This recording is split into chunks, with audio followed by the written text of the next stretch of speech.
Hello everyone, this is Taylor with Royal Gorge Anglers in Canyon City, Colorado. 25th anniversary fly shop and guide service and the only Orivs Endorsed Outfitter on the Arkansas River drainage.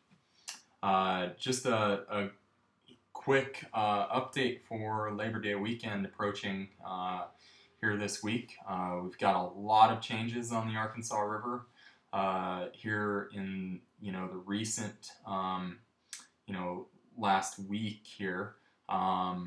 We've seen the river return to low flows, fall flows, and the reason for that is the end of the voluntary flow management program on the Arkansas River, which strives to keep more water in the Arkansas during our hot summer months to keep water temperature low and trout populations healthier. So that management program ends on August 15th, and thus we are now back to purely native flow through Twin Lakes as well as Clear Creek, and also from the headwater at Leadville. And so we're right at around 450 CFS at a point that we should maintain through the fall here.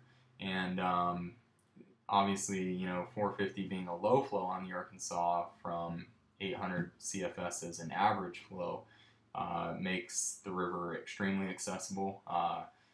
Crossability is, definitely an option in most areas, and fish are spreading out more. Definitely seeing fish in structure in the middle of the river, so on and so forth. Also, some different hatches out there starting up. We have had some good overcast and kind of light drizzle days in the last 2 or 3 days here in the Arkansas River Valley, and we have seen a reoccurrence of blue-winged olives. Definitely some good numbers of blue wings out there on overcast days, which really triggers us to understand that the river is now in kind of its fall state. Still a lot of red quills out there, still some PMDs, even still some lingering yellow sallies, really as late as I've seen yellow sallies in a long time, but fish are definitely on them, and we see them from time to time. Definitely caddis out there hatching. We should see more of that coming into October with our big October caddis. And fish are just plain on attractor dries and dry dropper, and nymphing can be a staple method if it is a bright day. Sometimes you got to get down just a little bit in the water column. All in all, I'd say, on a scale of 1 to 10, we're definitely a 9 or 10 at this point in time. With higher flows, fish definitely had to expend more energy, more calories, and due to the fact that we're entering pre-spawn time period with our brown trout population, which is 90% of the Arkansas River drainage, fish are definitely trying to rack up calories and store calories in expectance of the spawn coming up in October and early November. So you will see fish voraciously feeding out there. Streamers are definitely still a great option.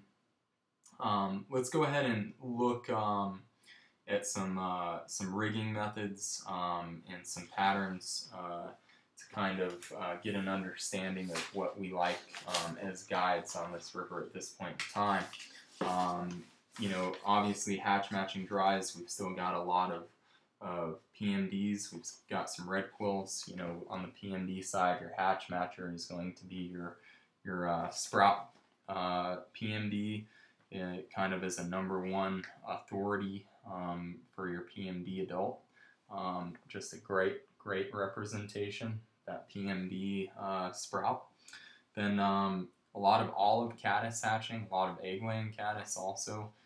Missing link caddis has been one of my most productive in a size 16, again throughout the day and the evening. Seeing a lot of red quill spinner falls still in the mornings. Also seeing red quills hatching through the day, but #1 fly for that hatch matcher is going to be that crystal wing spinner. That's a great representation of that red quill spinner.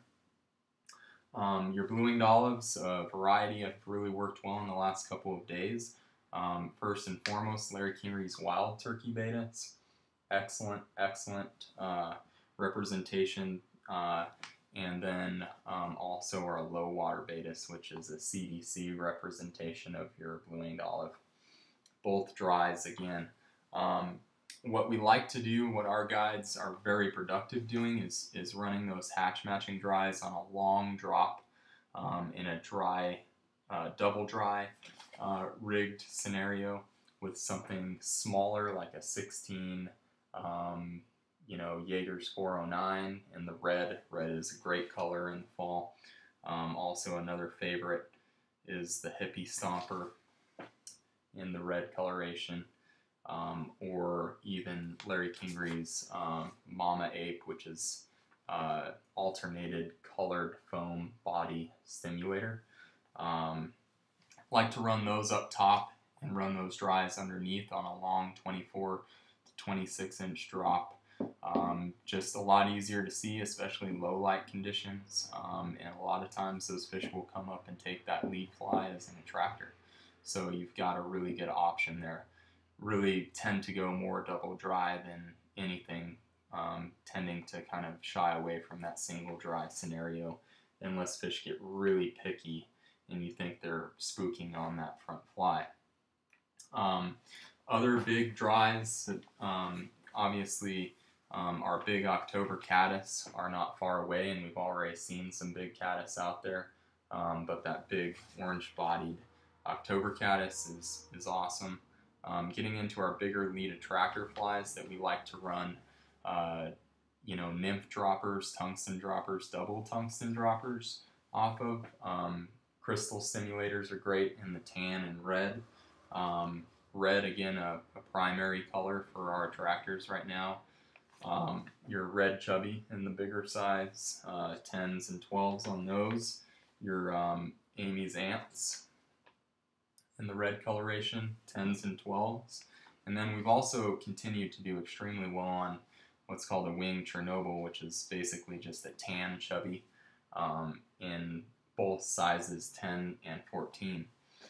Those are going to be good dry fly lead flies in a dry dropper scenario, in which case, a dropper which could be dropped below a weighted stonefly nymph in a nymphing scenario.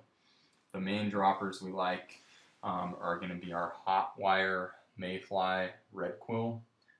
That's my number one fly right now. It's just been killer out there.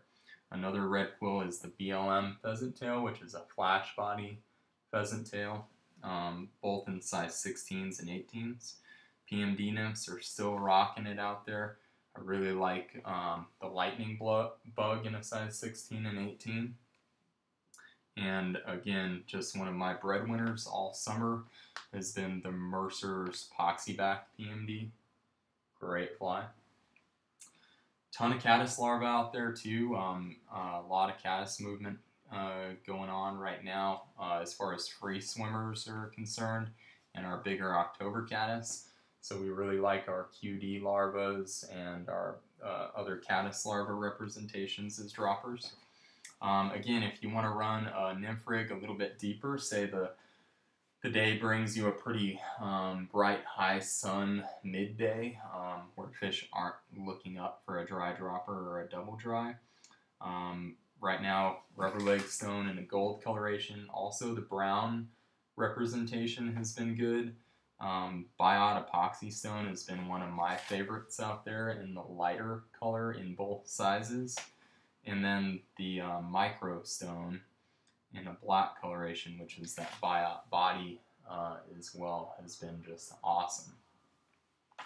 20-incher, altogether probably my number one breadwinner stonefly in both sizes, the 10 and 14. So a lot of flies to think about there, but there is a lot going on. Obviously, the major change being the blue-winged olive reoccurrence. The fall blue-winged olive hatch can sometimes be bigger than the spring hatch. It just depends on weather, depends on water temperature, water level. We can definitely expect water level to maintain in the 450 range, 500 max. So that's your major hatch change there, but we will see more and more caddis also, and then maintaining red quills, even some yellow sallies still out there. If you like to throw streamers, we've definitely seen a switch to olive streamers, probably because an olive streamer wet looks a lot like a little brown trout representation, and so what I just showed you, that Bow River Booger's been a really good one. The Olive Slump Buster, been a really good one, both in size 8s. Tungsten Crystal Olive Woolly Booger's been another good one. And again, the reason why olive has made a big difference is we think, you know, fish going into pre-spawn are starting to become territorial of other fish in their zone. So, you know, that is our best guess on that. But streamers will continue to produce and even get better and better as we get into the month of October. So a lot going on. Just a fantastic time to be on the Arkansas River right now. And you know, fishing should maintain through the fall months. As we get cooler, fishing will be just, you know, very productive throughout the day.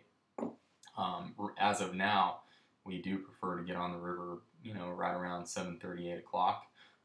Fly shop opens at 7:30, so if you need bugs on your way through, swing by. Typically someone's here at 7 getting trips out as well. So, and then we are open till 5 p.m. every day, but Sunday, 7 a.m. To 5 p.m., 7 a.m. to 1 p.m. on Sunday. If you have any questions, feel free to give us a call, toll free, 888-994-6743.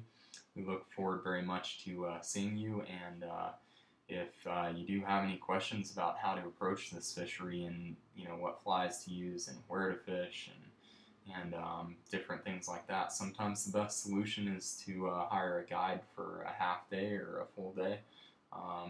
We do have some availability in September and October, so do jump on a date if you think that's a good option for you.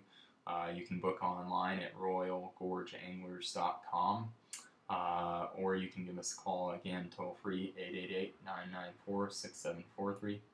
Thanks so much for viewing, and remember to stop by Royal Gorge Anglers on your way up the Arkansas River, Colorado's longest gold medal river. Thanks so much for viewing. Take care.